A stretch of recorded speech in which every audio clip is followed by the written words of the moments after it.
उस दिन मैं रसोई में दोपहर के खाने की तैयारी कर रही थी। बच्चे के स्कूल से आने का समय हो गया था। मेरी जेठानी जी और सासू माँ के चेहरे पर एक अजीब सा डर मुझे भी डरा गया। वो दोनों कहीं जा रही थी। पीछे से टोकना ठीक नहीं लगा, पर मेरे मन की बात शायद जेठानी जी भांप गई और मेरे पास आकर धीरे से बोली, पूनम, हम इंस्पेक्टर शर्मा जी के घर जा रहे हैं। उनकी छोटी बेटी ने सुसाइड कर लिया है। इतना सुनना ही था कि मेरे हाथ से करछुल जमीन पर छन से जा गिरी और मेरे हाथ पैर कांपने लगे। संभालो अपने आप को पूनम, हमें पड़ोसी होने के नाते उनके घर जाना चाहिए। वहीं जाकर पता चलेगा कि सच्चाई क्या है। आखिर ऐसा क्या हुआ जो लड़की ने आत्महत्या कर ली। मैं और माँ जी अभी जा रहे हैं, तुम बाद में चली जाना। जी दीदी। अरे बड़की, जल्दी चल, बात बाद में करती रहियो, पहले जरा देख आते हैं क्या हुआ है शर्मा के घर में।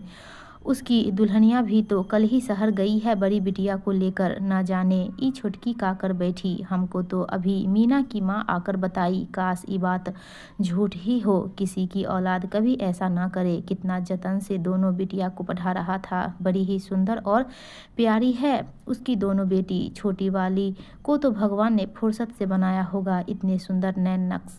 हाँ माँ जी, चलिए। पूनम, हम आ रहे हैं थोड़ी देर में, तुम अपना ध्यान रखना। अंदर से ताला लगा लो गेट में।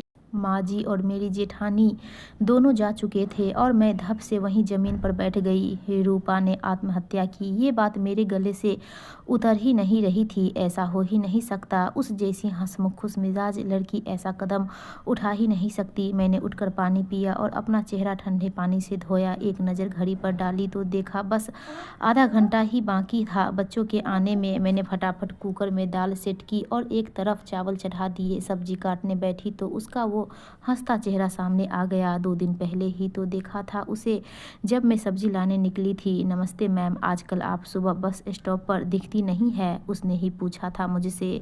हाँ, अब स्कूल की नौकरी छोड़ दी है, पर लेखन कार्य जारी है। जब भी समय मिलता है कविता कहानी लिख लेती हूँ और कभी कभी कहीं छप भी जाता है किसी अखबार या पत्रिका में मेरा लिखा कोई आर्टिकल या कहानी। वाह मैम, यह तो बहुत अच्छी बात है, पर आपको अपनी नौकरी नहीं छोड़नी चाहिए थी। कितना अच्छा है वो स्कूल जहाँ आप पढ़ाती थी। आपकी तो सैलरी भी अच्छी थी, फिर आपने वो जॉब क्यों छोड़ी? जॉब करते हुए भी तो आप अपना लेखन जारी रख सकती थी। आपके कुछ आर्टिकल मैंने भी पढ़े हैं। सच आप बहुत अच्छा लिखती हैं। बस ऐसे ही जॉब के साथ घर और बच्चों को संभालना मुश्किल हो रहा था। सराहना के लिए थैंक यू रूपा। वो मुझसे बहुत घुल मिल गई थी। पड़ोसी कम एक टीचर और एक दोस्त की तरह ही मुझे देखती। इस बार 12वीं में थी वो। 18 साल की चंचल मृगनयनी न जाने कब मेरे मन में अपने लिए जगह बनाती गई। उससे हर सुबह बस स्टॉप पर ही मिलना होता था। कभी उसकी बस पहले आती तो कभी मेरी। उसे देखकर लगता था काश मेरी भी बिटिया होती तो ऐसे ही होती। कई बार वो मेरे स्कूल की बस को तब तक रुकवा कर रखती जब तक मैं बस स्टॉप पर पहुंच न जाती। मेरा नंबर भी उसने पूनम मैम के नाम से ही सेव कर रखा था। जल्दी कीजिए मैम, बस आपका वेट कर रही है। मुझे उसका मेरी इस तरह फिक्र करना बहुत अच्छा लगता था, पर कुछ महीनों में उसमें बदलाव साफ नज़र आ रहा था। अब वो अपनी स्कूल बस में ना जाकर एक ऑटो में जाया करती थी। 2 लंबी चोटी की जगह अब उसके लंबे बाल खुले ही रहते। उसकी स्कर्ट की लंबाई भी घुटनों से ऊंची हो गई थी। ऐसा लगता था उसने खुद ही अपनी स्कर्ट को छोटा किया था। एक लड़का जो उम्र में उससे काफ़ी बड़ा दिखता था ऑटो में पीछे की सीट पर बैठा रहता था। अब उसने मुझसे बात करना भी बहुत कम कर दिया था। उसकी चंचलता धीरे धीरे कम होती जा रही थी। मुझे यह बात थोड़ी अजीब लगती थी कि वो बस कंडक्टर को रोज़ क्या कहकर मना करती थी जो वो एक कुटिल मुस्कान बिखेर रूपा को ऊपर से नीचे ऐसे घूरता जैसे वो कोई विशेष पकवान हो जो किसी दिन उसे भी परोसी जाएगी। यह सिलसिला कई महीने तक चलता रहा। फिर घर में कुछ ऐसी परिस्थितियां आई कि मुझे अपनी नौकरी छोड़नी पड़ी। अब उससे कभी कभार ही मिलना हो पाता था। रूपा के पिता इंस्पेक्टर है और उससे बड़ी एक बहन और एक छोटा भाई है। उसकी माँ बहुत ही शांत स्वभाव की है। हमारी गली में ही रहते हैं, पर उनके घर आना जाना कम ही होता है। किसी पूजा या फंक्शन में न्योता आता है तो घर से कोई चला जाता है, पर मेरा तो रूपा से मिलना रोज़ सवेरे हो जाता था। बहुत ही प्यारी लगती थी। कुकर की सीटी की आवाज़ से मेरी तंद्रा भंग हुई और मैं रूपा के ख्यालों से निकलने की नाकामयाब कोशिश में किचन के काम में जुट गई। थोड़ी देर बाद जब जेठानी और सासू माँ आई तो मेरी जेठानी ने जो बताया, मेरे पैरों तले जमीन खिसक गई। लड़की को किसी ने जहर देकर मारा है। उसकी बॉडी देखकर साफ लग रहा था। मैंने कांपते स्वर में पूछा था, उसकी मम्मी आ गई? नहीं, अभी तक नहीं आई है, शायद कल शाम तक पहुँचे। तब तक उसके पिता इंतज़ार नहीं करेंगे। वो तो गली के लोगों को भी नहीं बुलाना चाहते थे, पर छोटे बेटे ने ही पड़ोस वाली मीना की माँ को बताया कि हमारे घर आकर देखिए चाची, मेरी दीदी को क्या हुआ। मेरी सासू माँ ने फुसफुसाते हुए कहा, जानती है कन्या, गली में सब यही बोल रहे हैं कि लड़की का चक्कर किसी लड़के से था। जो उसके पिता को पता चला तो उसने बेटी को डांटा मारा। फिर भी जब वो लड़के से मिलने गई तो उसे जान से मार दिया। उसका बाप इंस्पेक्टर है और उसका रुतबा बहुत ऊंचा है। उसके खिलाफ कोई नहीं बोल सकता। मुझे वहाँ का आंखों देखा हाल बताने के बाद दोनों नहाने के लिए चली गई। यह तो मैं भी जानती थी कि वो अपने पिता की लाडली बिटिया थी। अपने तीनों बच्चों में सबसे ज़्यादा उसे ही मानते थे। मेरी जब कभी रास्ते में रूपा के पिता से मुलाकात होती और मैं अपने सिर पर आंचल रख उन्हें प्रणाम करती तो बड़े प्यार से मेरे सिर पर हाथ रखते और कहते थे, जानती हो पूनम बहू, मैं अपनी बच्चियों को आपकी तरह ही संस्कारी बनाना चाहता हूँ।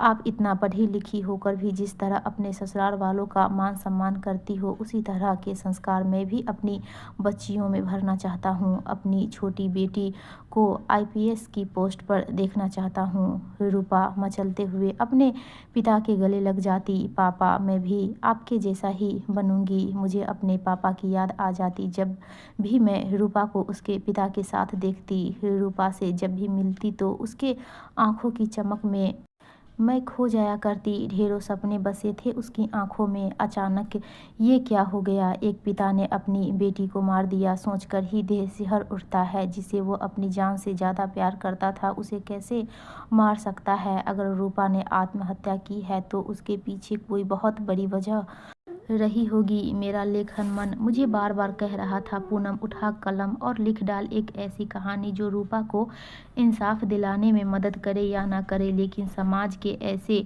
लोगों तक जरूर पहुँचे जो अपनी इज्जत और रुतबा बनाए रखने के खातिर अपने ही खून का खून कर डालते हैं, वरना उसकी आत्मा भटकती रहेगी।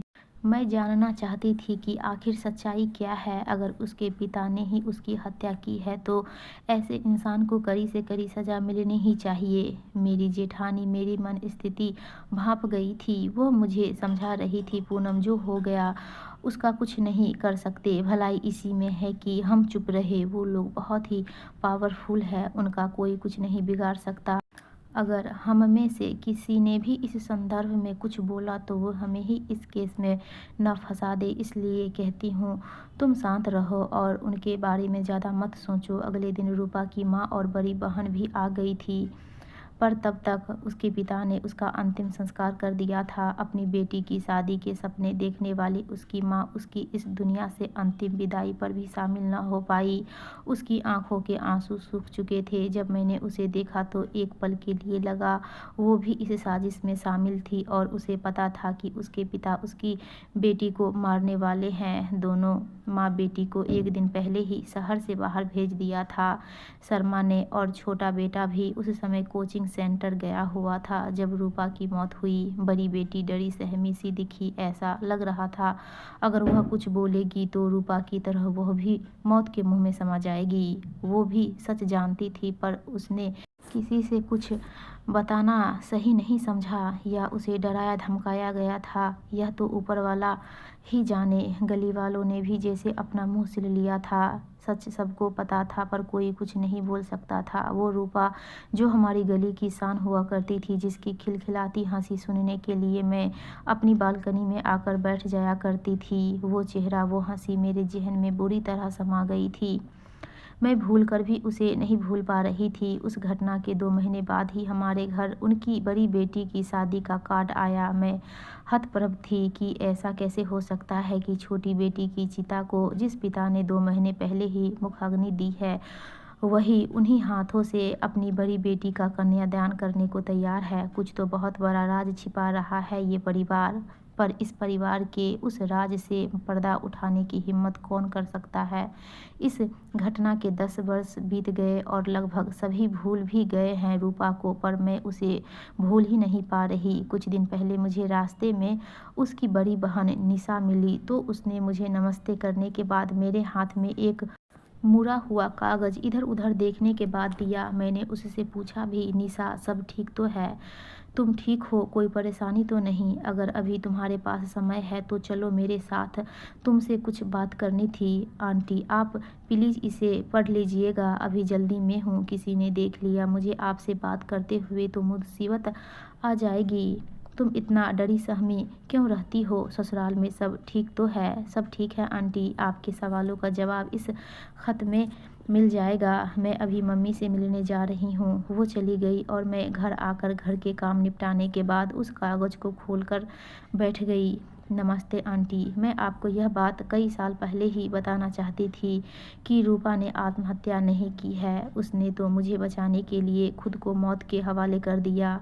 अखिल से मुझे प्यार हो गया था और मैं बहक गई थी। बाद में उसने रूपा को भी परेशान करना शुरू कर दिया था। मैं उसके बच्चे की माँ बनने वाली थी, यह बात सिर्फ रूपा को पता था। उसने ही मुझे पापा के हाथ से बचाया, लेकिन वो नहीं बच पाई।